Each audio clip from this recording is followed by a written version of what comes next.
moments after the first 15 minutes when it's a little bit frantic. I thought the strikers came off into good areas, and all of a sudden we got turned and created a little bit. I thought the back three again looked quite solid. The only problems we had was when we made mistakes, giving silly little back passes or not clearing the ball when we should.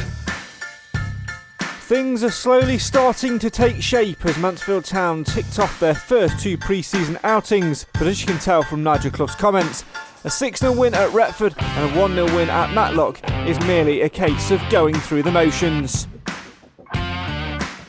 Tonight, as the Stags move into phase 2 of their pre-season, we'll share our thoughts on what we've seen so far from both old faces and new, as the three new boys in Scott Flinders, Hiram Boateng and Will Swan all impress.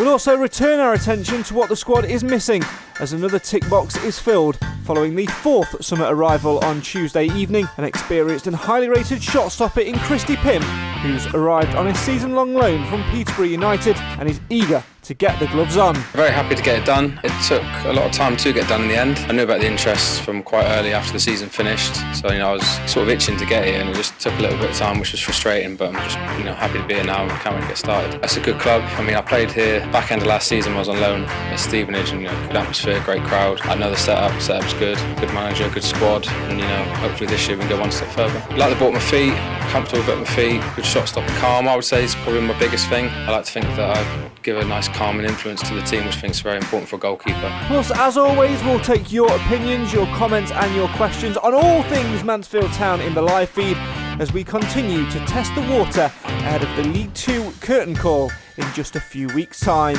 This is the show for the fans, by the fans. This is the Mansfield Matters podcast.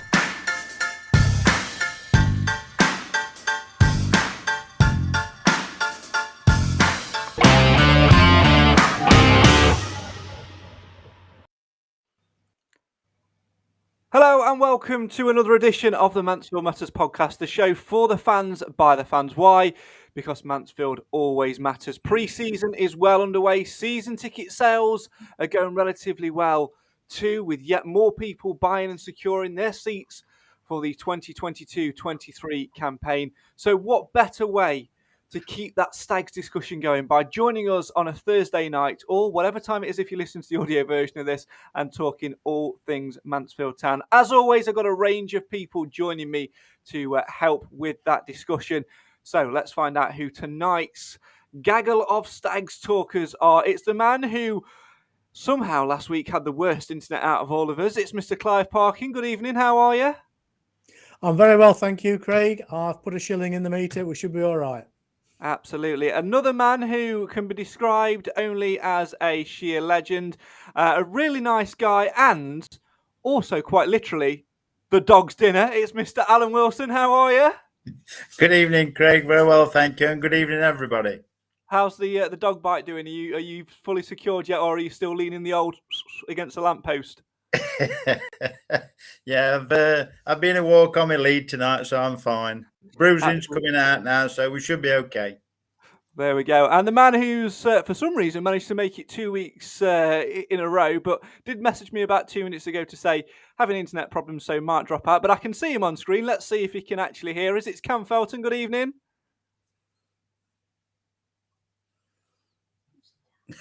No, he can hear us. I can see him, but he can't hear us. But there you go. So we may hear from him later on, and maybe not. We'll drop him out for now and see what happens. Although on my screen I can see he's got like 1 bar of internet, so that might be why.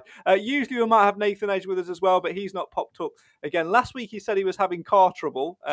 This week I've got no idea. He's probably just forgot, let's be honest. But we're here, and as always, it's not just about us 3, 4, however many managed to turn up having a conversation. It is about you guys as well. So if you want to have your say on your team, come and get involved in the comments and have your say. We've got plenty to talk about tonight, including 2 pre-season friendlies and 2 victories as well. We've also got new signings to talk about as well. Christy Pym signing on loan from Peterborough for the season, and much, much more in between. Cam's just gone back to green on my screen, so I'm going to give it one last shot. Is he there? Hello? I don't know what you've done, but you've killed it. I can't hear you. All I can hear is a load of I don't know what you've done. So we'll leave you for now. Thanks, Cam. We'll catch up with you later on if we can. I might ring you in a minute. I might ring you and get you on the old mobile blower and see what happens. Cam, if you can hear me and you hear your phone ringing, it's me. Answer the call, but we'll see about that in a second. Right, Alan, let's delve straight into it. 2 pre-season games down, 2 pre-season victories as well. What have you made of everything so far?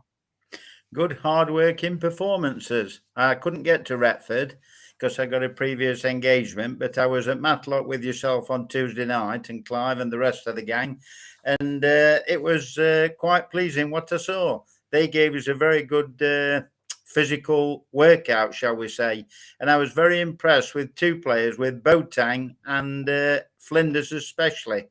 Flinders made 2 excellent saves. Yeah, he certainly did, and really helped to invigorate things and get things moving on. Clive, you've obviously seen both of those friendly games. What have you made of the 2 friendlies so far? Well, the first one at Retford was just a bit of a gentle warm up, in my opinion. We were never going to get fully tested by a team playing at their level.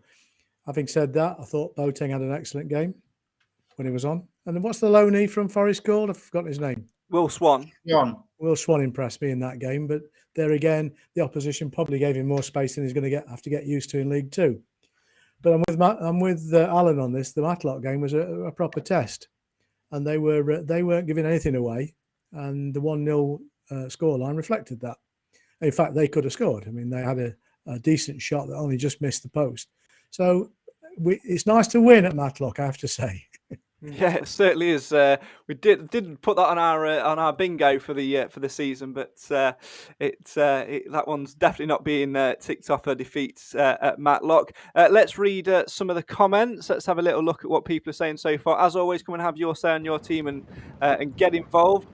Chris says, "Evening chaps. Thank God for Mansfield Matters. I'm on night tonight. Hope you guys will be the first few hours."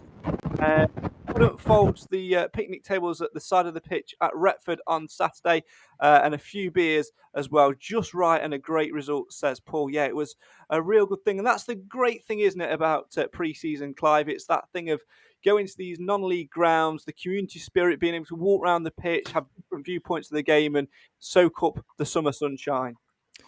Yeah, Retford was lovely, and the weather was delightful.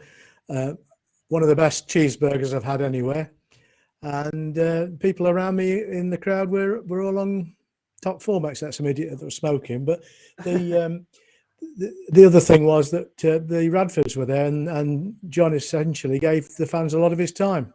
Yeah, he certainly did. Well, I'm hoping to have Cam on the phone now. Can you hear us? Yeah, I can hear you. I don't know what's happening with your internet, my friend, but I think you've obviously got some hamsters or something in the wheel. I have no idea. Oh dear. Well, we won't keep you for too long. We'll give you this excuse of moving house and what have you. So we'll keep you on the line for a second. What have you made of the first 2 pre-season friendlies? Decent. I think it's always a difficult one to judge with Retford by the virtue that it's very much just see how many goals we can score. I don't really see the benefit other than getting minutes into the bodies. Matlock's a bit more of an interesting one. That always ends up being a test, and quite obviously Clough does enjoy going to Retford because not Retford. He quite enjoys going to Matlock. He always gets a good test out of his teams, regardless of who it is. He gets a good 90 minutes out of them. So, I mean, obviously the big test will be over the next week or so. Obviously, playing Rotherham on Saturday, and then Sheffield United next week, Halifax the week after. The team's more in the position of we need to be putting good performances in. I mean, Sheffield United and Rotherham may be a bit of a stretch. They're 2 divisions higher than us, but definitely against Halifax, they're only obviously 1 division below. That's certainly why I'm calling pre-seasons part 1 and part 2. We'll come on to that in a little bit. We're going to leave you on the line for a little while, but we'll come to you as and when. We'll give you a shout. So don't nod off too much, whatever you do. Okay, I'm going to watch cricket then. Oh, please put it on mute. Nobody needs to hear that. Clive, I'm going to come back to you. We're going to talk about a little bit more about those pre-season games. I said there about part 1 and part 2 of pre-season. I'll explain my rationale for that as well. If you've got any comments or questions about that, or about anything we talk about tonight, by the way, if you're watching at home, make sure you get it in the comments and get involved. What were you particularly looking for in those first 2 pre-season games, Clive? Essentially, my judgment starts in front of the goalkeeper. In other words, the back line. And so the first thing that's registered with me is that we've tried 3 at the back twice now, and they seem comfortable with it. And if the players that we believe are best in those positions are available, in other words, not injured, I'd gladly see us tackle every game with 3 at the back, because essentially it's 5 at the back when it has to be anyway.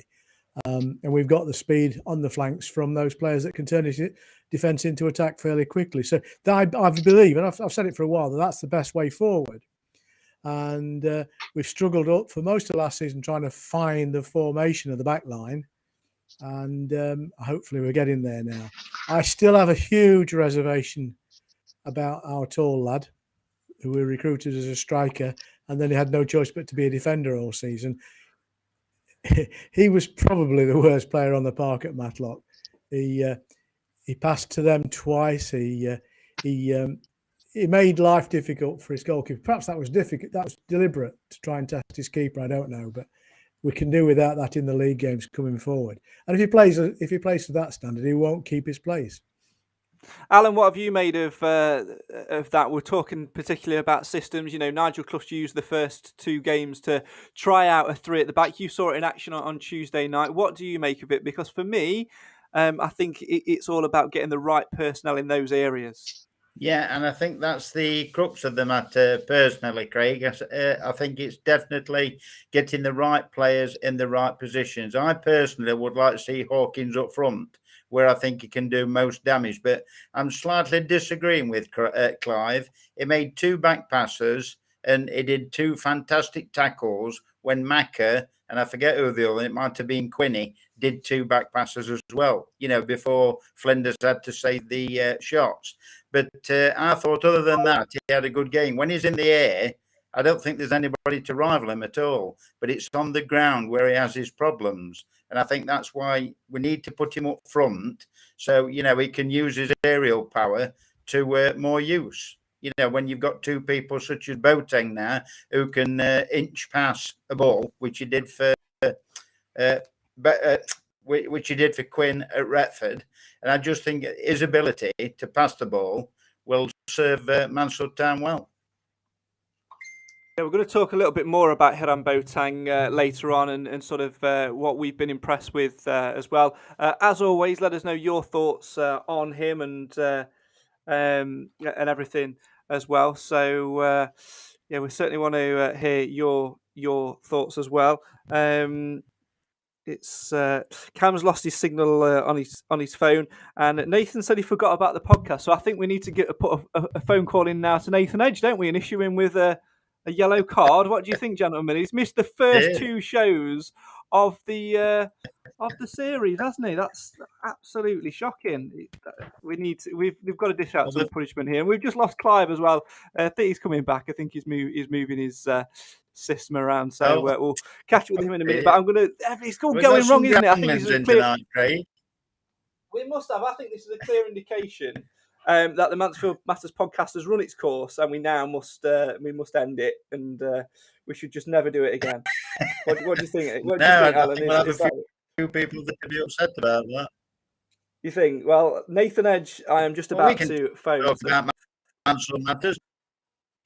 We can talk all night. I'm going to put the phone call into Nathan Edge and see if he answers the phone now. Let's see what happens. But he doesn't answer. But anyone who doesn't answer, tell us about his car breaking. Something like that. Oh dear. I don't think he's going to answer, is he? As always, get involved in the comments and have your say on your team if you wish to do so. It's gone to a show. Hello. Sorry we can't take Right, I'm leaving him a message. Please leave a message and we'll get back to you as soon as possible. Please leave your message after the tone. To record your message again, Press hash at any time. Good evening, Mr. Edge. This is the Mansfield Matters podcast calling, issuing you with a verbal warning for missing 2 podcasts. All right, one of which you probably couldn't help, but this one you definitely were told about well in advance. So we are issuing you with a verbal warning. One more will result in a yellow card. Another one will result in a red card, which is essentially Cam Felton living in your house for at least a week. Look forward to speaking to you soon. Give us a call back if you get this message and you would like to make a public apology to all things Mansfield Matters. Good night. And Clive's back with us now as well. Clive, are you there? Can you hear us? Yes, I'm back. Thank you. Jolly good as well. There we go. Everything's going wrong. Right, let's delve into some more Stags-related chat, shall we? Nathan says, evening, lads. Impressed with Boateng, Flinders and Swan from what I see so far. Absolutely. And Chris says, breaking news, Putin in cyber attacks on UK's #1 football podcast. Oh, I didn't realise that under the cosh we're broadcasting live tonight as well. There you go, but much appreciated. Right, where were we? We were talking about systems, weren't we? I'm going to give my views on it. 3 at the back, Clive, for me, definitely revolves around having the right system in place. I'm not entirely convinced with the 3, with the way with the 3 in pre-season. I'd be interested to see how it fares against stronger opposition. But what Nigel Clough's got is a real quandary. He's not got a lot more time to test it out because, you know, we've got to prepare for Salford away and on the first game of the season, which is only a couple of weeks away now as well. So it's at what point do you gamble? For me, it's a good system if we get the right back 3, and those undoubtedly are Hewitt, O'Toole and Perch. The problem you've got is that Hewitt unlikely to feature against Rotherham on Saturday. He's been out for the early part of the pre-season, so he won't have had as much minutes. James Perch, similar, although he got some minutes on Tuesday and will likely get 90 on Saturday. And then it's, getting the right partner for O'Toole and Perch. I personally feel that Hewitt, O'Toole and Perch will complement each other well. Other combinations, I'm not so convinced on. I think there's too many errors in there. Alan, Mr. Hawkins. Yeah, I'm going to say, I'll go on, Clive, sorry. No, sorry, I was talking to myself. Now, I just think Hawkins on the floor, how Port Vale sort of worked it out on Wembley pitch and they played down the side. What will stop other teams doing that? Particularly, I mean, I'm not sounding them out personally, but I just think, now he had a bad game and obviously got sent off. But I think he's more used to Mansfield Town up front. And if we can sort the defence out, if this chap from Forest comes and he looks decent and he helps, it works out well, all well and good, because then we've got the forward line of Swan, Oates, we've got the big lad from the back, Hawkins, we've got quite a number to choose from, which can only be a good thing. What about the positions elsewhere, Clive? As Melvin says in the comments, Gordon playing, then 3 at the back is okay. Oates and Swan up front, that's the way forward. Hiram quality in midfield. I think a lot of it perhaps does hinge on the availability of Kel Gordon, because if he doesn't play right wing back, you're probably looking at Lucas Akins there, who, yes, can do a job in that position. And we did see it on a couple of occasions last season. Bowery can go there as well, perhaps Lapsley, but they're not natural right wing back players. And Kel Gordon's got natural pace and natural flair to attack in that position. Maybe if we are looking to bring one more defender in, perhaps that's the area to do it. Someone that can play out and out right back or push forward as a right wing back. Yeah, I mean, the question is still out. The jury's still out on Kel Gordon. We've just not seen anything of him, have we, for such a long time? And so far, the pre-season's not proving a great deal. He got a bit of a knock. Let's see if he recovers well enough from that as well in time for the weekend fixture. But I'd like to see him do well, because he is that ingredient we were lacking for most of last season. And it certainly gives Clough that opportunity to reshape the back line along the lines we've been discussing. But failing that, we have got decent players in all areas now. And I think, I don't want to sound nasty about any particular player, but the weakest link is the guy that's playing out of position always. And I think And with Alan, he should be a striker. That's what he was recruited for. And we've really seen nothing of him as a striker. And therefore, I think he ought to be given as much time to prove he can be a successful striker for the Stags as possible. Having said that, I don't disagree with the idea of the other two lads taking the strike force. And then you can bring the tall lad up for set pieces and corners and things. But there again, you need somebody on the field just to do that. He's got to be good at the job he's doing. Yeah, it's a positive quandary to have, isn't it, though? Because it is. We're finding more positives about it than negatives. Well, just compare where we were, 10 games in last season, where we're desperately short of everybody on the back. And we have now options, which we didn't have at all. So I'm not at all pessimistic about it. It's nice to have the talent, even if you have to put them on the bench.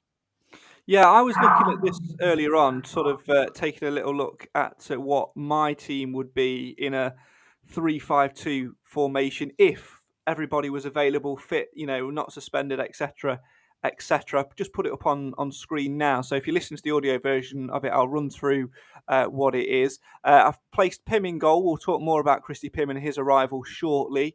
He's definitely come here to be number one, judging by the comments. Back three, like I said, of Hewitt, O'Toole and Perch. Gordon on the right-hand side, McLaughlin on the left-hand side. A midfield three holding of Maris, Boateng and Quinn, with Swan and Oates up front. Now, you'll notice on screen that I've put Maris, Boateng and Quinn all in amber.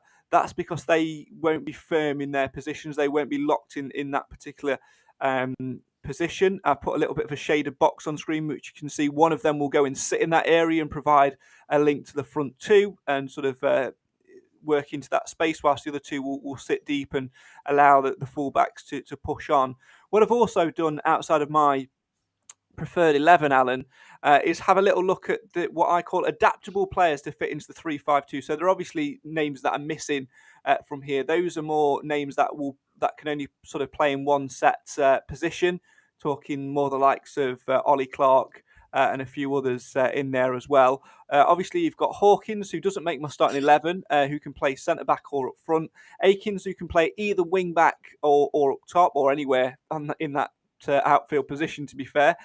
Barry, who looks solid at left wing back at times and up top as well. Kieran Wallace, another option at left wing back or in that central midfield position. And then young Jason Law, who can sort of operate in that box, in that centre attacking midfield role or the left wing back role. Looking at it on paper, Alan, we have got the adaptable players to fill it, and it's just a question of if this 11 or if the personnel are fit. But I really think that this year we shouldn't really read too much into the way that Nigel Clough has tested it. I think he's literally just having a look at the options he's got available to him. Until he's fully fit, or if he proves his fitness, I'm going to be very controversial here. I would take Gordon out, and I would put Hewitt right back. If if these players are fully fit, that is, and I'd drop either Ollie Clark or George Lapsley in the midfield. Personally, in my own personal reason, is because I think Kellen Gordon's very good at going forward, but I don't think he's 100% at defending. He's proved that last year 2 or 3 times. But I'm willing to be overruled by it. But I think I would sooner see either Clark. So I thought Clark, when he came on Tuesday night, if he'd have had, like a full half, I think he'd have been man at match, the way he played and his surging runs forward. And I think that's what we could do with. Yeah, there's certainly a lot of options in there. And let's move on to that, Clive. Alan mentioned Ollie Clark there. He's likely to get 90 minutes under his belt on Saturday against Rotherham United, as is George Lapsley and a few others that perhaps haven't had the game time as yet in pre-season, perhaps out with knocks and niggles. James Perch, another one. I feel like this is a huge opportunity for both Ollie Clark and for George Lapsley, because obviously Ollie Clark missed the latter end of last season through injury. George Lapsley seemed to fade off after a while and wasn't involved as much as what we thought he would be. Perhaps that's because of Matty Longstaff's loan, sort of, him needing to be guaranteed game time, etc., etc. But both really need to step up, because Hiram Boateng's come in. George Maris has played well so far in pre-season. Stephen Quinn is Stephen Quinn, and so far, the likes of Lapsley and Clark, who was supposed to be the club captain, don't really get a look in. And the way Kieran Wallace finished last season as well, I think if he was fully fit and available this pre-season, I think that may have knocked Ollie Clark down the pecking order even further. Yeah, you're right. He has a short period of time to prove himself because there's plenty of talent. We've got plenty of midfield players. He did play well when he came on. Did he start on Tuesday? No. He came on when he was on. He was quite impressive, and you're right. He did some surging runs which were welcome because we were a bit static at the time. He came on and drove things forward. Lapsley, I can't believe we've not got Lapsley back to the sort of form he had at the beginning of the last season. In fact, at the end of the previous season, I know he had an injury, but he's certainly been displaced by various things that have happened at the club. Nobody's fault. And you're right. I think Matty Longstaff was partly the problem. He couldn't get, I'll say it, minutes in his tank. The reality is that when you've got 7 or 8 midfield players on your books, they've got to fight for their position, and all they can expect from the club is time to prove that. So this is the time he has to show himself. As for Boateng, I think he just slips in where Murphy's got the space Murphy left behind. So I think that's less of a problem for the others.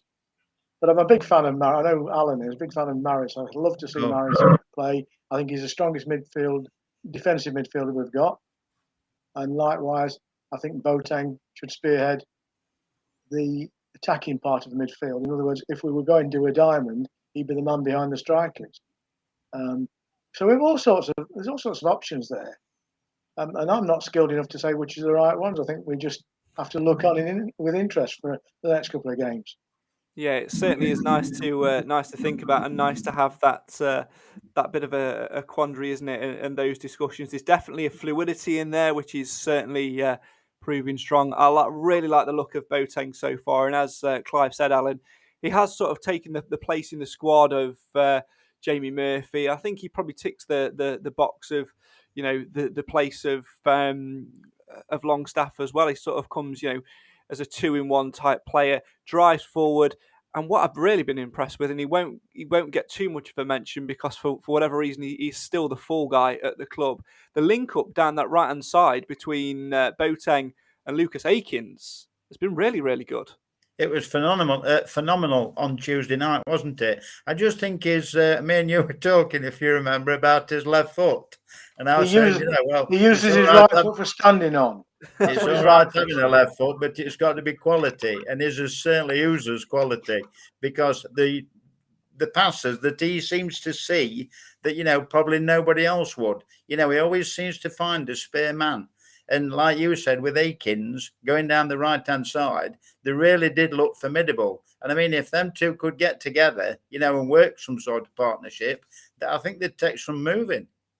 Yeah, I do as well. And, you spoke about, being able to pick a pass there. I completely forgot about another player who, when we were talking about who Boateng essentially comes in to replace, well, his movement, on and off the ball replaces that of Jamie Murphy. His pace, he's commanding central position essentially replaces that of Matty Longstaff, but also the ability to pick a pass and see a pass which nobody else sees replaces Ryan Sturck. So essentially, we've swatched out 3 players for one, Clive, in what is already an overcharged midfield area.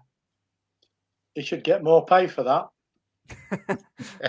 Maybe if he ends up stumbling across the Mansfield Matters podcast, he may clip out that bit and take it to his agent. But he is predominantly left-footed, and there are going to be times when you'd wish he'd got a right foot as well, because I think once his opponents realise he's one-footed, they know how to play him into positions where he's less dangerous. But he looks skillful on the ball. He seems to find himself time, and that's what you get with a quality player. You get time. And I think that's, in League Two, they don't give you time; you have to find it, and that's one of the things that I thought the Forest lad was able to do at Retford. Although it's not the right level of football to judge that on, And for all of the fans' criticism we got last year, we had a player that could find space, and he was criticised for not scoring that many goals. But in actual fact, he created an awful lot of opportunity in finding the space he did. And I think you're right. If they work together well, that could make the difference to our team. Chris in the comments says, I'm excited by the signings we've made, but I would like to see a couple more, particularly defensively.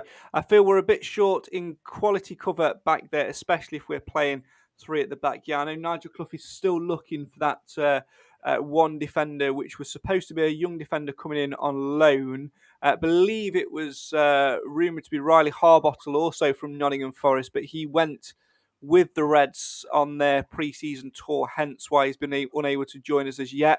Whether that will change and there will be someone else or not, depending on timings, who knows? But it looks likely that he could be joining the Stags in the coming weeks. But we definitely need one more back there, which will free up a little bit more fluidity there as well. I'm going to come back to talking about the two friendlies, Alan, before we hear from Nigel Clough, because that's exactly what Clough talks about. So, we look at the results on paper, and you see a 6-0 at Retford.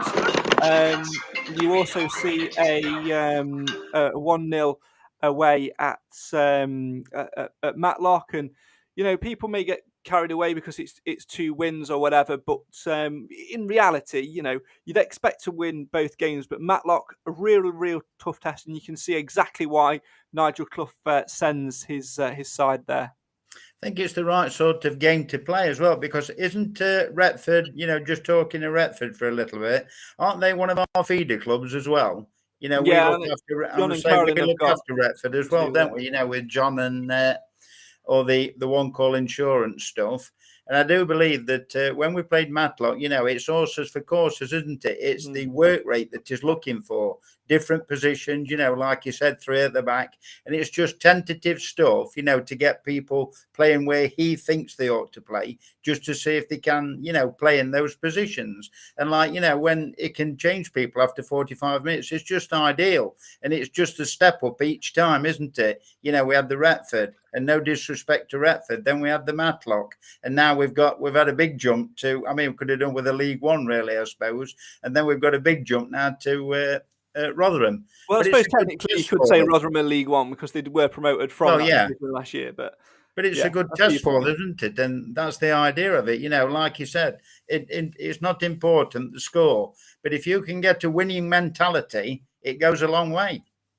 Yeah, it certainly does. Well, I think it's high time we heard from Stags boss Nigel Clough, who was speaking to I Follow Stags after that Matlock game on Tuesday night. We're going to hear 2 parts from Clough edited into one. In the first part, he talks all about the 2 friendlies that we've had so far, particularly the Matlock game. And in the second part, he talks about the latest addition to the club, goalkeeper Christy Pym, who arrived on loan from Peterborough United just before kick-off at Matlock. We'll be talking a little bit more about him after we've heard from Nigel Clough. You're listening to the Mansfield Matters podcast, the show for the fans, by the fans. If you want to get involved on the live feed, do so in the comments now. We've been here for about 15 years. We've never had an easy game, That's why we come, because it's good, honest, competitive game, beautiful surroundings, and ideal for this stage of the preparation. I thought once after the first 15 minutes, when it's a little bit frantic, I thought the strikers came off into good areas, and all of a sudden we got turned and created a little bit. I thought the back 3 again looked quite solid. The only problems we had was when we made mistakes, giving silly little back passes or not clearing the ball when we should. And apart from that, the opposition, have struggled to create chances against us, which is a good sign. Few have had to play 90 minutes because of the injuries, which isn't ideal at this stage. We'd rather it happen on Saturday. But Lucas and Jordan won't do them any harm, and JJ, I think they were the main 3. But I thought Will Swan played well tonight. I thought he was unlucky not to get a goal. Interesting seeing him up front with Oatsy. And we'll have a look at probably another different pairing on Saturday. Ollie Clark and Laps were the main ones that just missed out tonight. So they need to get some game time under the belt. But we've got 4 games next week with the Sheffield United, Halifax and Oldham. So it'll be a good time for everybody to get some minutes. And we'll keep looking at things as well while we're doing that. 27 years old, good experience, League One, bit of the Championship, League Two. Just a good, solid goalkeeper, you know. He's not one of these who's 6'4" or 5, but he's very good technically, good hands, good distribution, and he's been pretty much at the top of our list since we couldn't, get Nathan Bishop for another season. So I think we're delighted with the two goalkeepers we've brought in, and to work with young Owen Mason as well, who'll be the third choice and probably go out on loan. Christie's come in to play, so we'll have a look at him on Saturday and see how he is. But it's like any other position.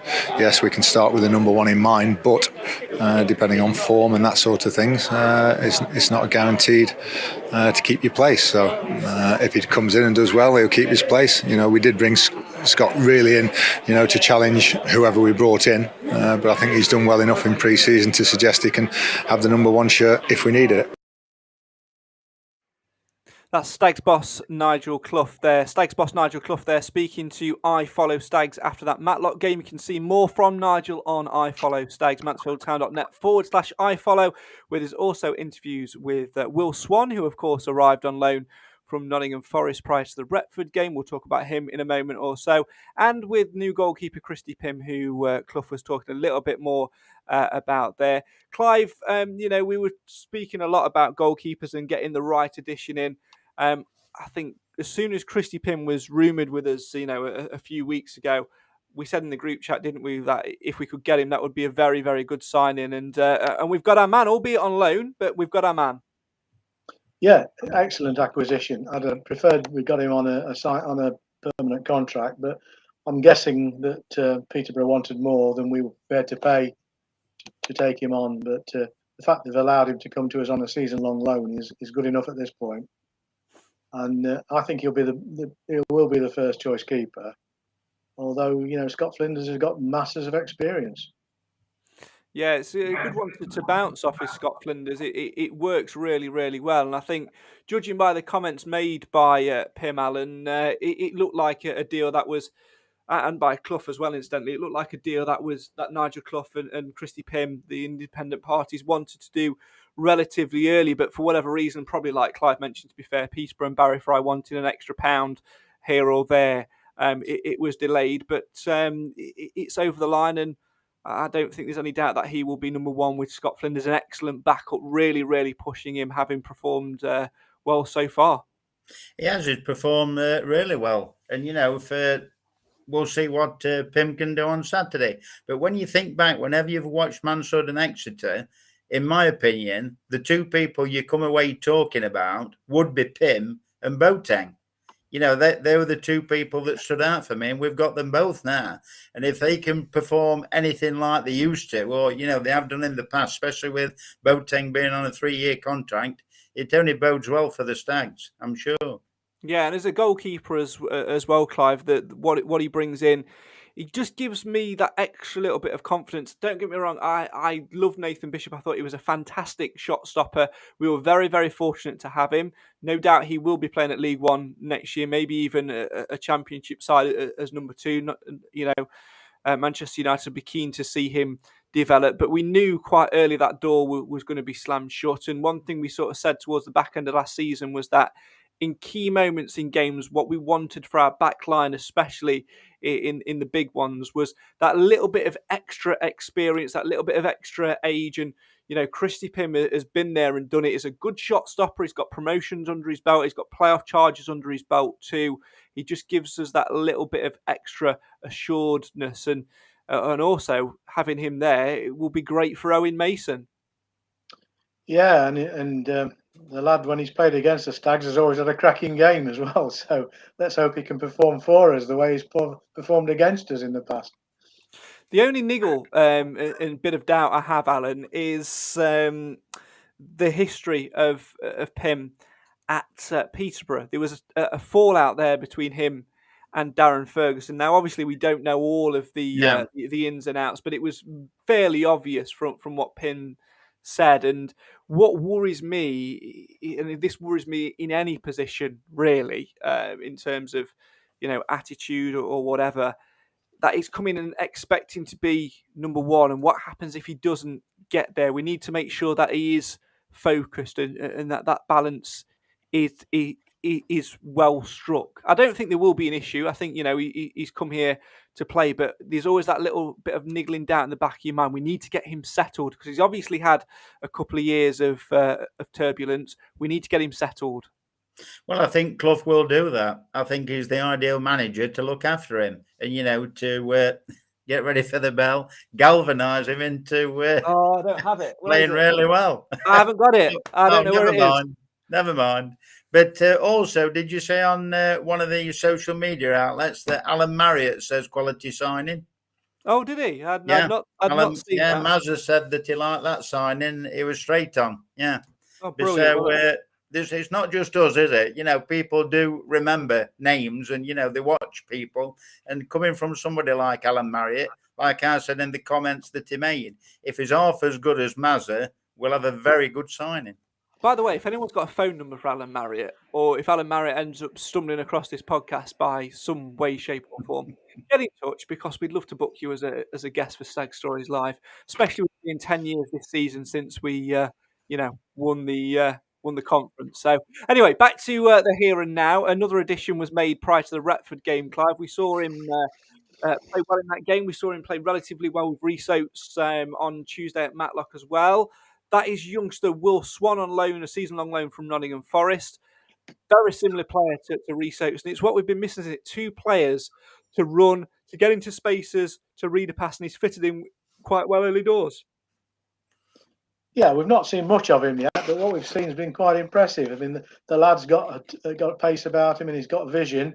He's finding that space behind the defender to cause an awful lot of damage, and that's what we need. We haven't had that for a while now, and let's hope he works well alongside Oatesy, because Oates has been very much left on his own for too long. I'd love to see those two make a good pairing, but we'll have to wait and see. But it's the right sort of candidate for this season. He's got good experience at a higher level. His enthusiasm is matched also with the fact that he's a Mansfield lad, which helps. And I think he'll enjoy his time with us. And the challenge will be, I think, at the end of the season, if we want to try and sign him on proper terms. But we'll see. Yeah, we're certainly will. To be fair, the last striker we had on loan from Nottingham Forest, Alan, didn't end up too badly, did it? Oh, no. No, I'd take another Tyler Walker in a heartbeat, definitely. Yeah, you certainly would. Let's move on briefly. We'll look at the Rotherham game in a moment. We've got a goalkeeper through the door now. We've got another striker, two more additions from the time we spoke this time last week. I think we just need two more now, don't we, Alan? Another striker to compete. Maybe someone that can play, not necessarily a striker, maybe someone that can play in the 10 role, a centre attacking midfield role in behind the front two, just to give that little bit of added competition up top. And then we definitely need a bit more cover at the back. One centre half that can operate anywhere along the back four. Yeah, I'd agree with that, because if I was a manager, I'd look at the spine of the team. We've just signed Pym and Flinders. I think that's pretty settled there. Whoever gets the number 1 jersey, irrespective really. Then you've got your O'Toole. If you can get somebody at the side of O'Toole, I'm not saying James Perch can't do it. It probably will be, especially for the start of the season as a core customer. And then you've got Boateng middle, all down the spine with Oatsy up front. It's looking good, but I think we do need another defender. But this young lad from Forest might be just what we need. It might be the pace that we need for, to coincide with Perch and O'Toole. Yeah, on that, somebody mentioned to me on Tuesday, Clive, about George Cooper. He's played well. Whenever we've seen him in pre-season, he's played well, or in cup games. He's been a very assured addition. He correct me if I'm wrong, but I believe he did re-sign for Kettering on a season-long loan. He's just not joined up with them as yet. But there's the danger, isn't it? Do you keep him around to be, a spare man, or do you send him to develop for 6 months and get somebody, like your mate, who was, your player of the season last season, Clive, who's got a bit more experience to come for 6 months and then do a bit of a switcheroo? Look, Narty's an easy target to have a go at. I wasn't having a go. I was making a comparison. And I'm one of those people that throw these things at you. And I hope you're going to hit them down, and you do. But going back to putting the lad out on further loan, I think it makes sense. If he doesn't, he's going to loiter on the fringe of this team, and that's not good for him. And indirectly, it's not good for the club because we're not ensuring his value grows with his experience. And at some point, he's either going to break into the first team or we're going to sell him. Hopefully, if we sell him, it's for a worthwhile fee. But if he's in the in between world of not making the squad here, not making the bench here, and not being sent out to another club to play, I don't know where that player is likely to progress how he's going to progress from where he is, because there's no reserve structure. I've always complained about this. If there was a league for the reserves to play in, or even a much more constructive under-23s league, I'd have less anxiety about it. But at the moment, we seem to have to ship our youngsters out to play at the lower leagues. It's an interesting comment that Nigel Clough made on that, Alan, in his comments, because, the Halifax game has come from nowhere, and Steve-O in the interview went, "Oh, is that not an under-23s game?" And Clough is like, "Well, we don't have an under-23s of sorts." And it's an interesting one, really, because when you say under-23s and you put it on paper, you think, right, that's a squad for players who are under the age of 23. Well, actually, it's not. It's a squad. It's a squad for players who predominantly are under the age of 23, making the transition from academy into men's football, but also a platform for those who aren't getting minutes, regularly in the first team to make up that fitness coming back from injury, etc., aka a reserve team. And I'm bang with Clive on this one.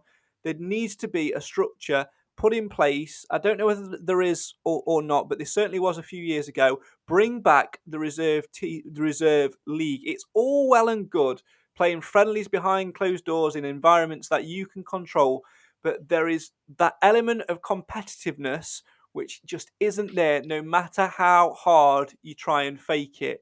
Everyone can spot a fake if you dig deep down into it. There has to be some level of competition. I feel where we are as an academy and where we are as a squad, which is needing everybody to be fit, to utilise the flexibility of our squad, a reserve team in a competitive, regular reserve league, fixtures maybe once every fortnight would be perfect. But there is not that structure there.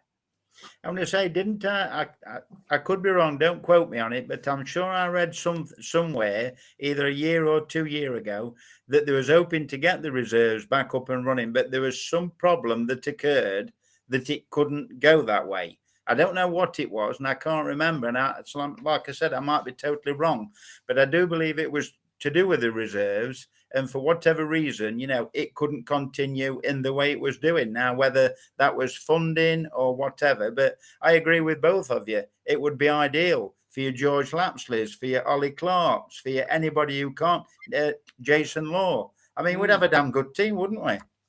Yeah, the problem is, I think everyone can't get in. I think the problem is, Alan, it's purely cost. I think it's purely finance. There's no sponsorship for a reserve league. Probably so. And I don't think you could afford to have it nationwide. It would have to be very regional. So you perhaps have, smaller groups of 16 localised teams. And I think we haven't had much of a reserve structure since the Premiership came about. So maybe that's the malevolent influence in all this. But I don't believe that any club with a large squad benefits from not having a competitive league behind the first team. I'd agree. And whether that's a youth-based team or a hybrid, which is almost certainly going to be at our level, or whether at the bigger clubs they can actually have a proper reserve team of seasoned players and still have a younger team. I don't know. Again, I don't have the wisdom to work through that. But I think there's nothing worse than having players on your books and paying them wages and they're not getting competitive football. And that's what leads to problems within your squad as well. It's an interesting one to look at. I'm going to move away from all that now. We're going to have a little look at Rotherham in just a minute because we are running out of time tonight. If you've got about 5 minutes to get any last comments, questions or opinions in the chat if you wish to do so. But this week, Alan, saw a landmark anniversary for a true club legend. Been there 10 years, worked in pretty much every footballing job role there is, and certainly saved us a couple of seasons ago when we got rid of Graham Coughlin, the worst ever managerial appointment ever made by the club. That's no disrespect to him. It just didn't work, and it never was going to work from day one. We're talking, of course, about King Cooper, Richard Cooper, 10 years at the club legend, and, a social media post on the anniversary got a lot of comments for him, but we feel that there needs to be a little bit more because he is an absolute top guy on and off the pitch and deserves the recognition. Quality gentleman on and off the pitch. I know Coops fairly well because I've met him on numerous occasions, same as his wife Laura. And I know of him, and he obviously used to play for Nottingham Forest in his days and whatever. And I think he's Mansfield Town through and through. You know, he came up with Muzzer. He's done virtually every job that you can do at Phil Mill, apart from my job. But I don't want him to do my job. But, he's just a quality gentleman and on and off the pitch, and you can't really say enough about him. You know, he did help us, and he got the confidence back when Cotland went before Cloughie came in. And that was desperately needed in those 2 games that he was manager for. And if you can strip that back a little bit further as well, Clive, it's 10 years since he came to the club. Originally as part of Paul Cox's backroom staff, obviously he's known Coxie for many a year and really helped within that backroom staff to establish that promotion run which we had, but also behind the scenes as well in the academy. He took over from John Dempster as academy manager and academy, all the roles associated with that when Dempster became first team manager. But he's been very much involved in the transition of the youth structure from day one that he walked in. And it's because of his hard work and endeavours, which is why we're able to sit here on a forum about Mansfield Town and talk about 3, 4, 5 young prospects which we have at the club that are pushing and knocking on the first team door. You've got Owen Mason, a fantastic young goalkeeper, Jason Law, who's been in and around it for years and he's really on the brink now of making something. George Cooper, another one. You've got a couple of other lads in there that are featured in pre-season as well. Your likes of James Gale, Curtis Davis, Jack Deakin, a few more in there as well. And it's all down to the work tirelessly behind the scenes over the years of Richard Cooper. Yeah, and it's worth pointing out, or at least reminding ourselves, that most of the time he was developing these players, we didn't have the training academy. He was having to do it at Brooksby College and other places. And, now that we've got a much better physical structure to develop the teams at, I'm sure that he will continue the good work he's done. And I think it was nice for him to be first team manager for a couple of games. Did he have 100% success while he was doing that? Not I think they drew one and drew one, didn't they? It was undefeated. I'll stick with. Yeah, we didn't lose. And of course he was in the right place at the time. We needed a transition, and it enabled Clough to have a look at the team before having to start picking the players as well. Which, if I remember rightly, it was the first time we played Sunderland in the FA Cup. Yeah. And so I think 10 years as well, is a good term in professional football. But I don't think we're seeing the end of his time at Mansfield. I'd like to think he's only halfway through his tenure. Yeah, absolutely. Of course, it's only just the beginning for him, and I'm sure there'll be many more successful years. But 10 years is nothing, is it, Alan? 10 years. Puh. How long have you been at the club, Alan? 34. Yeah, 10 years. Puh. Yeah, but Chris Hughes makes a perfect point there about a testimonial. That would be a really a fitting tribute to him. You don't see many testimonials nowadays, do you? Not nowadays. Well, nobody's at a club for 10 years, are they, anymore now? You usually get a year. If you do more than 2 years, you've outstayed your welcome. You're a legend. If you're a player and you've been there 10 years, I've usually forgotten you're there. Absolutely. But yeah, we bang up for that. Maybe a testimonial at the end of the season where we reunite some old faces from that title winning side of 10 years ago, and maybe a few more from the noughties as well. What are you saying, Mr. Wilson? Would you get your boots on for that? Oh, most definitely. I'm polishing them as we speak. Absolutely. I also think it's a perfect opportunity to invite him to participate on Mansfield Matters. Yeah, absolutely. Yeah. We'd love to hear the stories and things like that. I don't know whether it'd be able to because of his current role within the club or not, but certainly an avenue we'd love to explore in the future, because there will be many stories from down those 10 years and many things perhaps we didn't know about, or perhaps he needs that commendation for as well. But on behalf of I'd probably say all Stags fans, to be fair. Congratulations on a fantastic 10 years, Coops. Here's to the next 10. Moving swiftly on, let's talk very briefly about Rotherham on Saturday, where we welcome back some old faces, Mr. Wilson, as well. Of course, Paul Warren, the Rotherham manager, brief loan stint with us. Yeah. Matt Hanshaw, part of the first team staff, well known, of course. And, of course, the Lord himself, Mr. Richie Barker, the assistant manager. I'm sure you'll be looking forward to catching up with those. Oh, definitely. Definitely, Richie. I didn't know where... I got to know Amy fairly well, but definitely Richie Barker. He'd always stop and have a chat with you. So it'd be nice to see them on Saturday. Definitely. I think Warren is a cracking bloke anyway. I think he's a player's manager, and he talks sense. There's no bull with him. When he's interviewed, he doesn't dance around subjects. He knows his way. Good player as well. Yeah, he certainly was. I mentioned at the top of the show about it being part 2 of our pre-season. The reasoning for that is the opposition, the level of opposition, and what Nigel Clough will be looking for. In the first 2 games, Alan, he would have been looking at the formation and whether or not his players fitted into that. I think we've got the answer. I think with the right personality, yes. The second part is now about hard work, pastures of play, where people make runs, and how best we utilise certain periods of the game and how we control it. I think Rotherham will be the perfect testing ground for that. And it could be interesting with what Nigel said in his interview to Steve-O after Tuesday night's match, where it could be a brand new pairing up front. Now, that could be interesting. Could it be Akins and Barry? Could Hawkins go up there? It could be very interesting Saturday. Yeah, absolutely. It could. I think it will be somebody with Oates or somebody with Swan. Definitely that will be the case. Clive, finally from you, what are you wanting to see from the boys on Saturday? Personally, I'm hoping to see a postponement because I can't go. I'm not happy. Well, you've got other responsibilities, haven't you?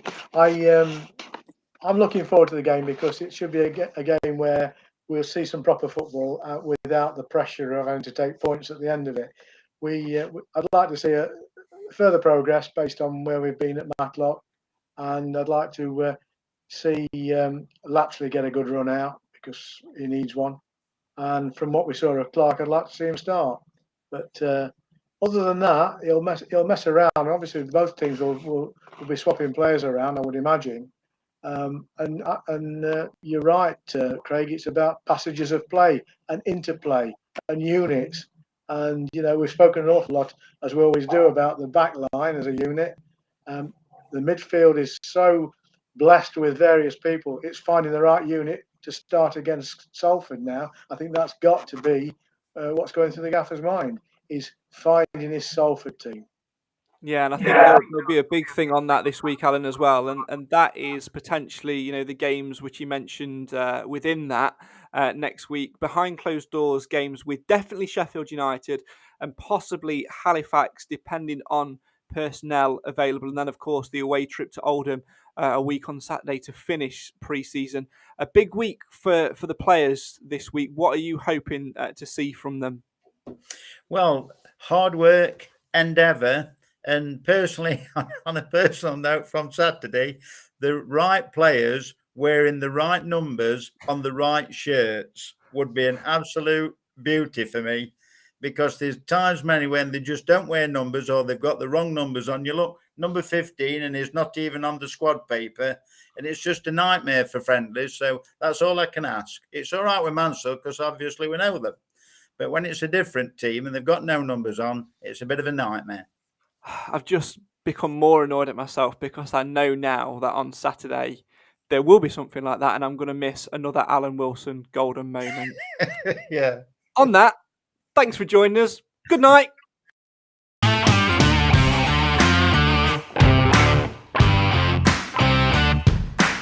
Well, that's just about all we've got time for on tonight's Mansfield Matters podcast. Thanks, as always, for getting involved in the live feed. And if you listen to the audio version of this, thanks for listening as well. Make sure you come and join us next time when we're live to get involved with the chat and make sure you have your say on your team. If you want to know when we're going to next be live, make sure you're following us on all social media platforms at MTFC Matters and turn those notifications on.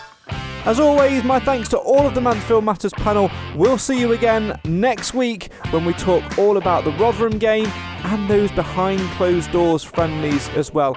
Sheffield United, maybe a game with Halifax there as well. It's going to be a busy old week for the Stags as they gear towards that all-important season opener at Salford in just a few weeks' time.